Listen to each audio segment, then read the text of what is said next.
everybody, and welcome back to my series. This has actually been a lot of fun for me. I've really enjoyed it. We've talked about a lot of things in this four-part series. We talked about commitment and kind of finding your way. We talked about winning. Talked about a lot of things, and I firmly believe all of those things because it's had such a tremendous impact on my life. Today, I would like to talk about, well, what I kind of call winning the big one. I knew in 1976, as I got closer to the games, that would be my last competition. That I was going to be retiring after this meet is over with. I was giving up too much in my life to do this one thing. There's more to life, and there's more to me.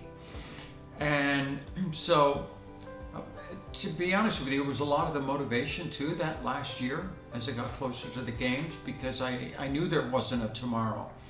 I knew I had to do it now because I'm 26 years old and I'm moving on in life once this is over with. So as we get closer to the games, I can feel the pressure coming down. There is no bigger pressure cooker in the world than the Olympic Games. You're competing athletically, physically, against the entire world, okay? The pressure is enormous. And I'm feeling this coming down, coming down, coming down. But as we got closer, I felt, what do we do? Anytime you go out and you set your sights on something, you do feel pressure. There's all the emotions that you go through, fear, all these types of things. And it's what you do with those emotions to propel you forward. Make those emotions work for you, not against you. So for me, the first thing was pressure. First of all, I always liked pressure. Why? Because it makes me think. Pressure to me turned my brain on. I want to be the smartest guy on the field, okay? When I put my hands down on the starting line and I take off, my mind is going to be, because of the pressure, totally focused on what I have to do, the task I have in front of me. Pressure makes me think. Anytime we set our sights high on something, we want to accomplish something, one thing that stops so many people is fear. Oh my God, there's a million reasons to be afraid, of course. And you know what? That's just part of the process. Fear is part of the game. What do we do with fear? For me, I would never let, in my head, when I got scared, first of all, I knew I was doing the right thing because I'm afraid, because what I'm about to do is important to me. And there's a million fears that go along with it. I mean, I could trip on the hurdles. I could stumble. There's a million things to be afraid of, okay? And fear is part of the game, but it's how you use it. In my head, fear, I would never let fear get in front of me. Meaning, it's in my head, but in my head, I'm going to take this and I'm not going to let fear get out in front of me. I don't want to be banging up against fear. I don't want fear slowing me down. I don't want fear stopping me thinking, okay? What a great emotion. I want fear, and I want to place it 3 feet behind me. What a great motivating factor to run.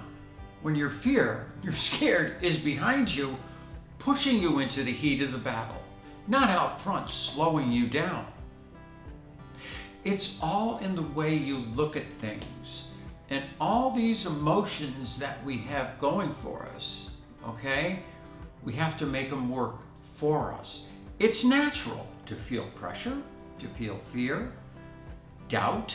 Doubt is out there. Oh my gosh, what's going to happen? We don't know what's going to happen in the competition.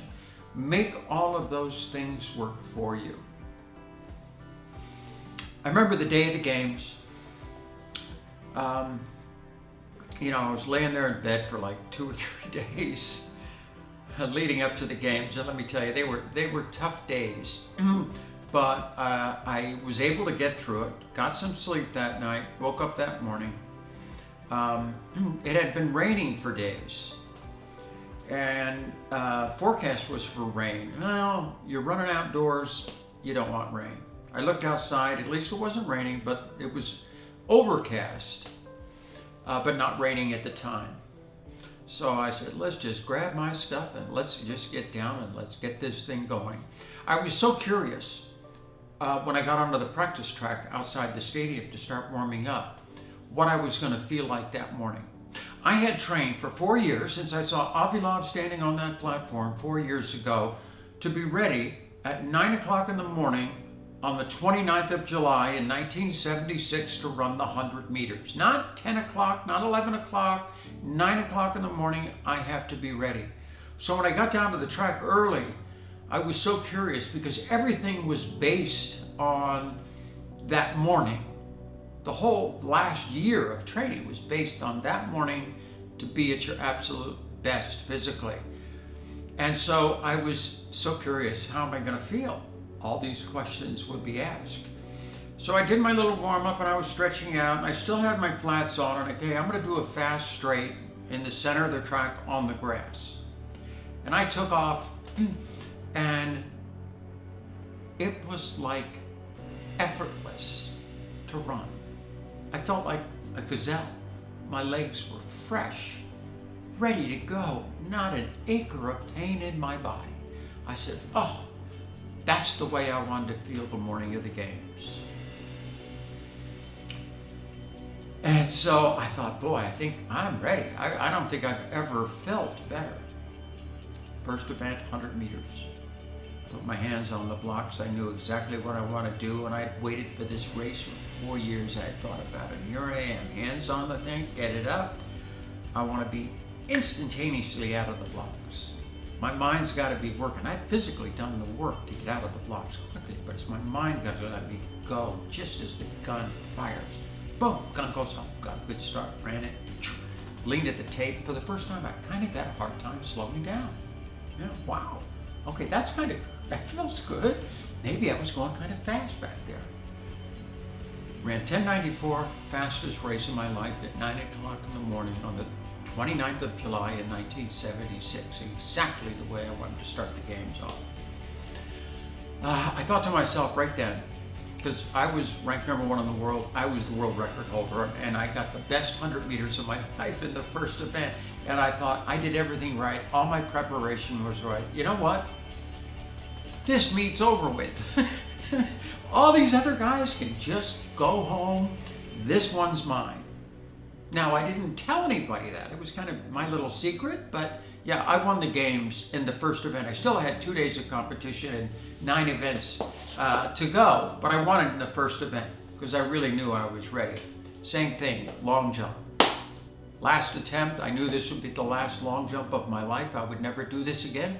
Boom, last attempt, my best jump. Shot put. I had had a little problem with my finger right here, and so I wasn't able to throw the shot a lot. But this was like the last throw of my life, so I put that little finger exactly where it's supposed to go and got under there, boom, on my last one by a couple of centimeters, not much. Farthest throw of my life. I had high jumped 6'7", but I'd never gone 6'8". Third attempt at 6'8", I'm standing there and I'm looking at that thing and the fire is burning in my belly. If I don't make this right now, I'll never make it again the rest of my life. And my mind was working, the adrenaline going on that third attempt, flying down there, boom, took off, never even touched it over the other side. 4 in a row, great events. And the last was the 400 meters. I had thought about this race for 4 years. I knew exactly how I wanted to run it. I wanted to run the greatest second turn once around the track. And I wanted to run the greatest turn I've ever run And so as soon as I hit the turn at 200 meters, I'm going to just treat it like an open sprint. And I came off the turn, didn't see anybody around me, and I kept waiting for somebody to come up on me, but didn't, and ran the best race of my life, ran 47.5. Put 5 in a row in the first day. I was only 35 points out of the lead, all my good events coming the second day. Now, the most difficult time comes is they want you to go back to your, back to the village, and they want you to get a good night's sleep, okay? Honestly, that's tough to do, okay? Why? Because as I'm laying there all night long, what do I hear going on outside? Raining, pouring down rain outside. The next day, you got the hurdles, you got the pole vault. You don't want to do those events in the rain. And I'm thinking, oh my God, I just had the greatest first day of my life, and it's going to be just pouring on me. Woke up after a few hours of sleep, not much.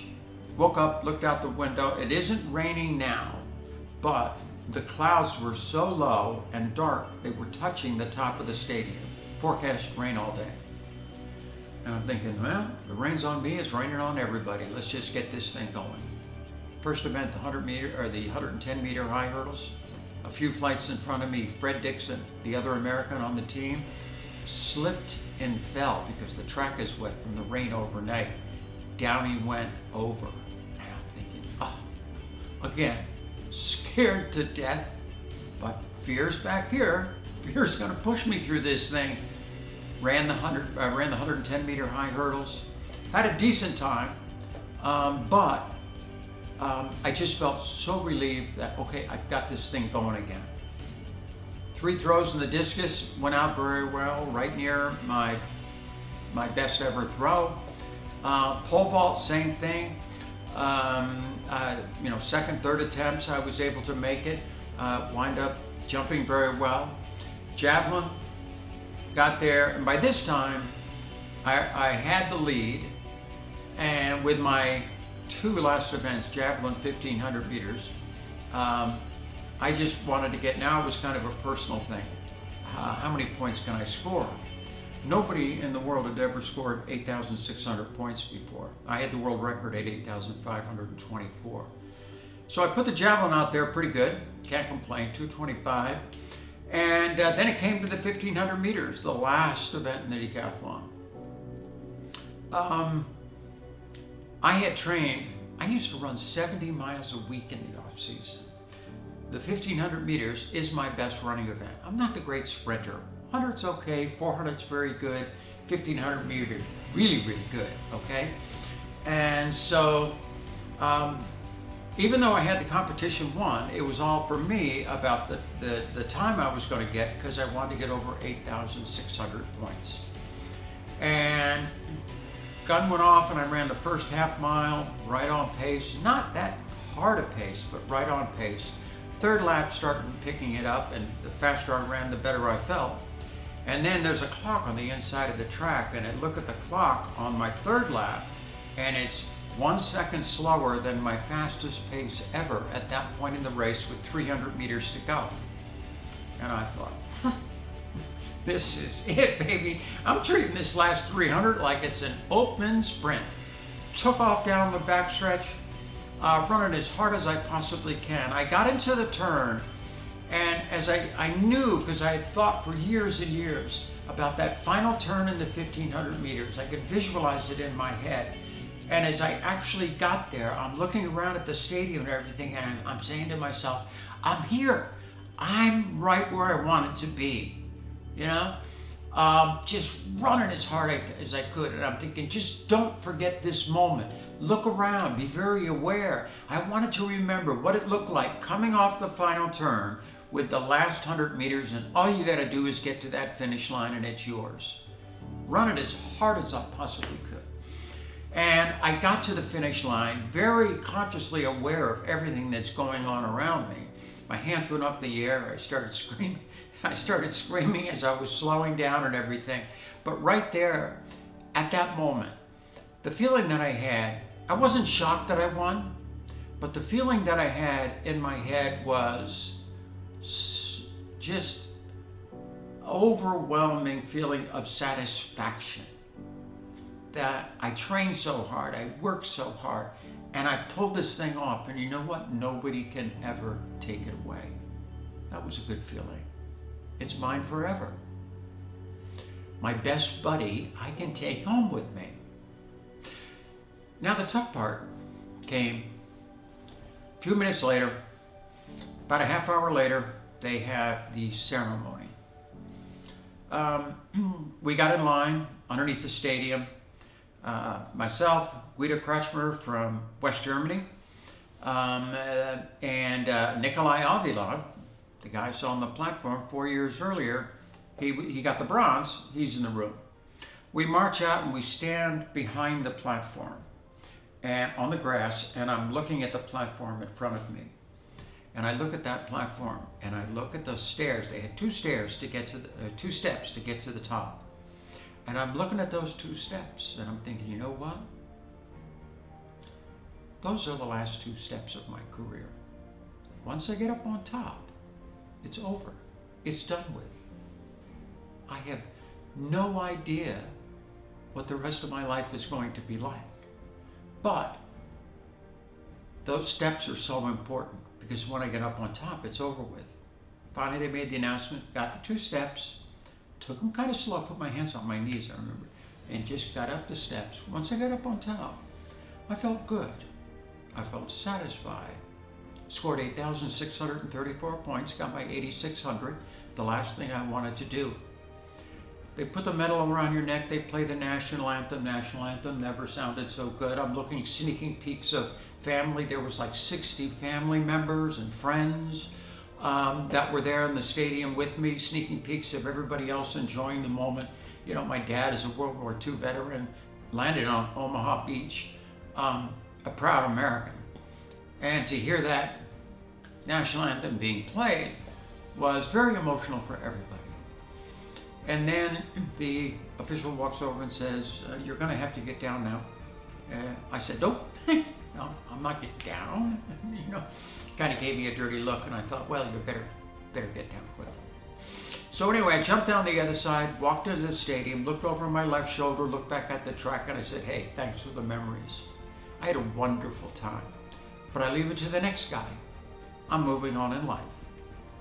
Now, the reason I tell that story is because that is about winning. For me, that was ultimate winning, okay, athletically.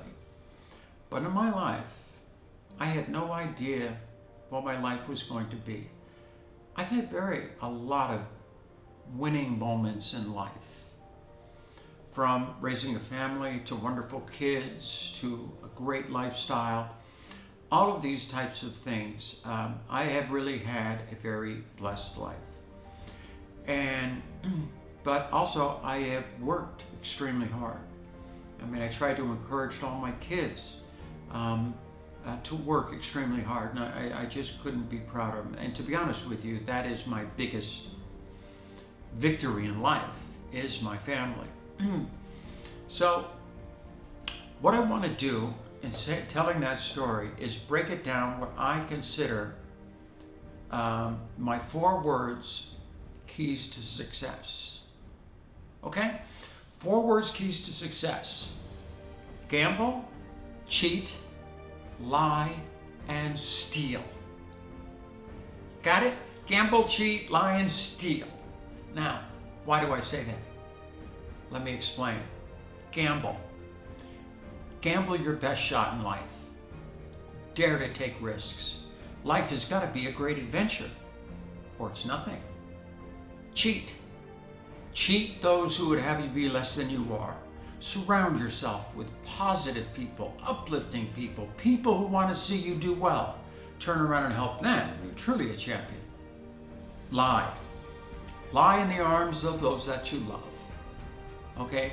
Never take the love that you give or the love that you receive for granted. And lastly, steal. Steal every moment of happiness. Live every day as if it was your last, because we never know when that day is going to come. Gamble, cheat, lie, and steal. If there's one thing I've learned through this life, is that you have to believe in the power of you.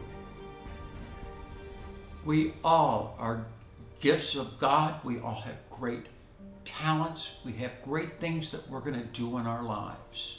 Okay? And sometimes I feel like I believe in other people more than they believe in themselves. Find your one thing. Find what you can't wait to get the day started. Okay? Find out what you're passionate about. Be committed to that passion. Dare to take risks. Life's got to be an adventure. But always believe in the power of you.